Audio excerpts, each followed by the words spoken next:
అందరికీ నమస్కారం. ఈ వీడియోలో ఎర్రకోటను సందర్శించడానికి వెళ్తున్నాం.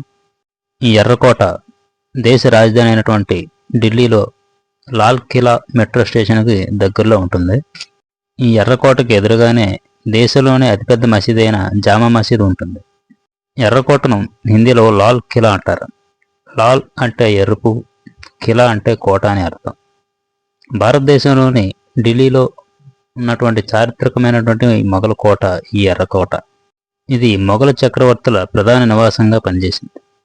1639 మే 12న షాజహాన్ చేత నిర్మించబడిన ఈ కోట మొఘల్ రాజధాని ఆగ్రా నుండి ఢిల్లీకి మార్చాలనే నిర్ణయం తర్వాత నిర్మించబడింది. మొదట్లో ఈ కోట ఎరుపు మరియు తెలుపు రంగులతో అలంకరించబడి ఉండేది.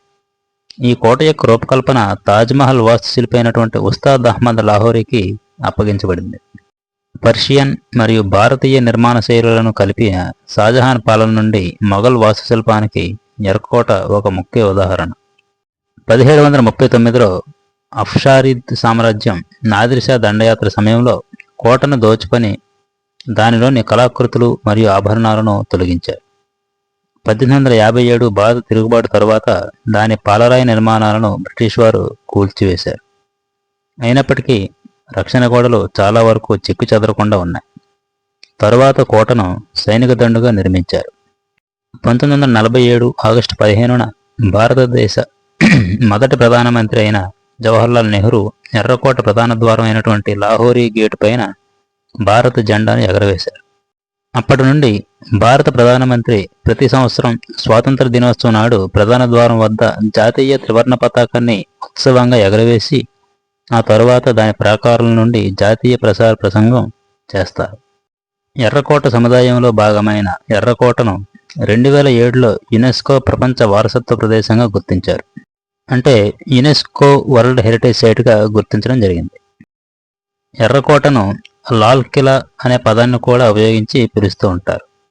లాల్ కిలా అనే పదాన్ని ఆగ్రా కోటను సూచించడానికి కూడా ఉపయోగిస్తారు. ఈ ఆగ్రా కోట ఆగ్రాలో ఉండటం మనకు తెలిసిందే. ఈ ఎర్రకోట ఇతర మొఘల్ కోటల మాదిరిగా కాకుండా ఎర్రకోట యొక్క సరిహద్దు గోడలు పాత సలీంగర్ కోటలు కలిగి ఉండటానికి మరియు విలీనం చేయడానికి అసమానంగా ఉంటాయి. ఈ కోట యొక్క రాజభవనం ఇప్పుడు పాత ఢిల్లీగా పిలువబడే షాజహానాబాద్ నగరానికి కేంద్రంగా పనిచేసింది. షాజహాన్ వారసుడు చక్రవర్తి ఔరంగజేబు చక్రవర్తి ప్రైవేటు గృహాలకు మోతీ మసీదు జోడించడం ద్వారా ఎర్రకోట మరింత మెరుగుపరచగలడు. 1739లో పర్షియన్ చక్రవర్తి నాదిర్ షా దాదాపు 2 లక్షల మంది సైనికులతో కూడిన గణనీయమైన బలం ఉన్నప్పటికీ మొఘల్ సైన్యాన్ని నిర్ణయాత్మకంగా ఓడించాడు. తన విజయం తర్వాత అతను ఎర్రకోటను దోచుకున్నాడు.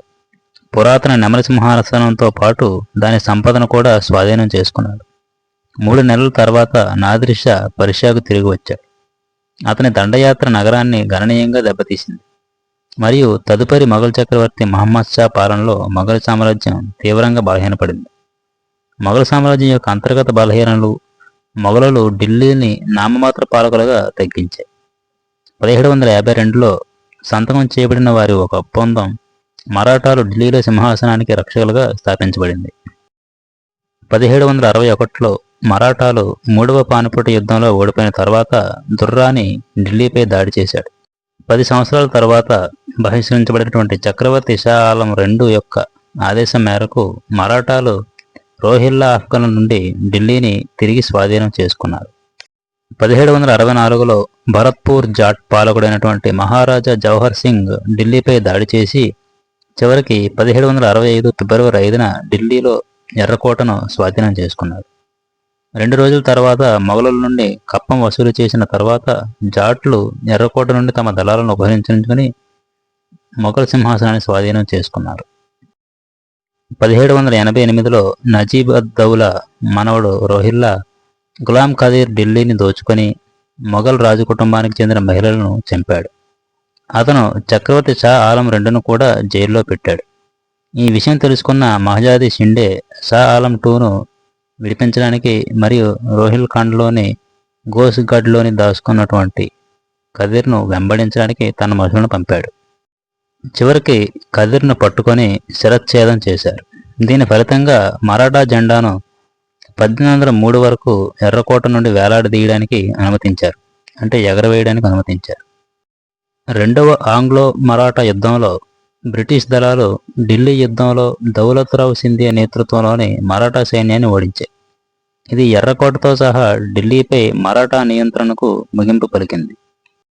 కోటను ఆక్రమించిన చివరి మొఘల్ చక్రవర్తి బహదూర్ షా జాఫర్ భారతదేశంలో కంపెనీ పాలనకు వ్యతిరేకంగా 1857లో జరిగిన భారత తిరుగుబాటుకు చిహ్నంగా నిలిచాడు. దీనిలో షాజహానాబాద్ నివాసితులు పాల్గొన్నారు.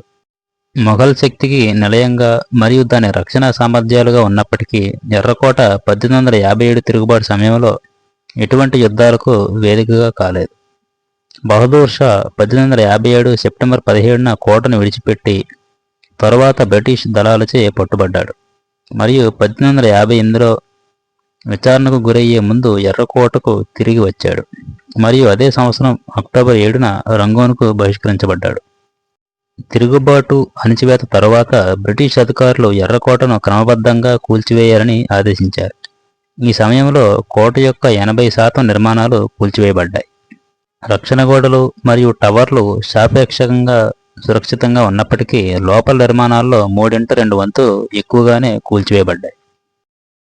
1899 నుండి 1905 వరకు భారతదేశ వైస్రాయ్గా పనిచేసిన లార్డ్ కర్జన్ ఎర్రకోట పునరుద్ధరణ ప్రయత్నాలను ప్రారంభించాడు.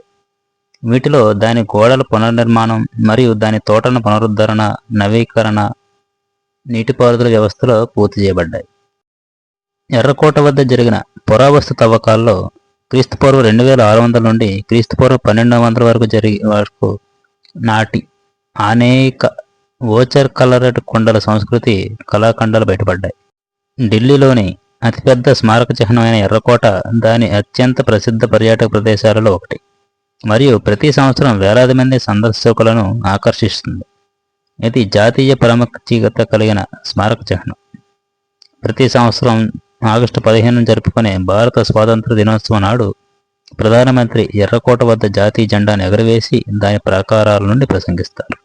ఎర్రకోట లోపలికి ప్రవేశించడానికి లాహోరీ మరియు ఢిల్లీ గేట్లను ప్రజలు ఉపయోగించారు.